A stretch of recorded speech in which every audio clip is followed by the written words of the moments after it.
Hello everyone, ఎలా ఉన్నారు? అందరూ బాగున్నారా? Welcome to my YouTube channel. మా వీడియో ఎవరైనా ఫస్ట్ టైం కానీ చూస్తున్నట్టయితే సబ్స్క్రైబ్ చేసుకోండి. నేనైతే ఇంట్లో వ్లాగ్స్ అవి పెడతాను. హోమ్ వ్లాగ్స్, ఫ్యామిలీ వ్లాగ్స్, పిల్లల కోసం అది నేను డైలీ రొటీన్ చేసి ఇవన్నీ పెడతాను అనమాట. కొత్తగా ఛానల్ స్టార్ట్ చేశానండి. సపోర్ట్ చేయండి, సబ్స్క్రైబ్ చేయండి. టిఫిన్ చేస్తున్నానండి. బొంబాయి చట్నీ మరియు దోశలు. పిండి అయితే రుబ్బేసుకున్నాను. బియ్యం, మినపప్పు, బొంబాయి చట్నీ అయితే చేస్తున్నాను. మా పిల్లలు అయితే బొంబాయి చట్నీయే తింటారు. వాళ్ళకి పల్లీ చట్నీ నచ్చదనమాట. అందుకని ఎక్కువగా ఇదే చేస్తాను నేను. వాళ్ళు తింటేనే కదా మనకు కావాలి. మనం ఏమైనా తింటాము, ఎప్పుడైనా తింటాము. వాళ్ళు తినడమే ఇంపార్టెంట్ కదండి. అందుకని నేనైతే బొంబాయి చట్నీ చేస్తానన్నమాట. ఇడ్లీ చేసిన, దోశలు చేసిన ఎక్కువగా తాలింపు పెట్టేసుకున్న తర్వాత ఫ్రై అయ్యాక ఉల్లిపాయలు వేసి ఫ్రై అయిన తర్వాత కొంచెం వాటర్ వేసుకొని అందులో కలిపిన పిండి వేసి అయితే తిప్పేసుకున్నానండి. అయిపోయింది. ఇప్పుడైతే దోశలు అయితే వేస్తానన్నమాట. మా చిన్న పాప అయితే తిరుగుతుంది అటు ఇటును. కొంచెం కొత్తిమీర కూడా వేసాను. బొంబాయి చట్నీ వేస్తే మాత్రం కంపల్సరీగా అల్లం, కొత్తిమీర వేయమని అడుగుతారనమాట మా హస్బెండ్.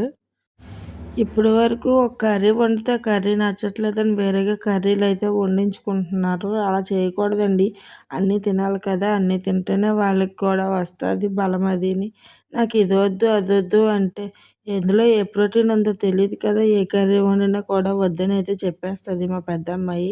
ఈసారి నేను ఏ కర్రీ వండితే అదే క్యారేజ్ కడుతున్నాను. స్కూల్కి నచ్చకపోయినా తింటుంది బలవంతంగా. అదే మంచి పద్ధతి. పిల్లలు గారాబం చేయకండి. గారాబం చేశారనుకో వాళ్ళ హెల్త్ గురించే కదా మనం ఆలోచించేది. ఏమీ తినకపోతే హెల్త్ అది పాడవుతుంది కదా.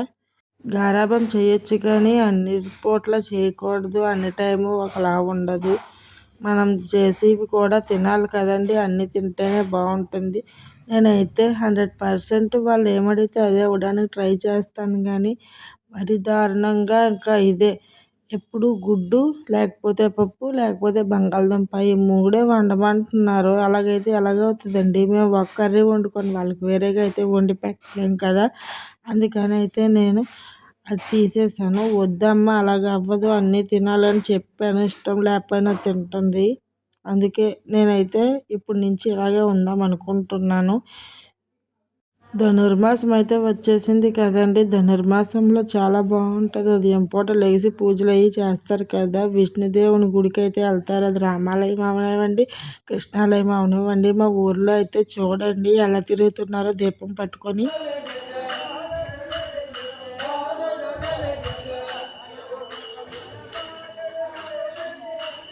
సబ్స్క్రైబ్.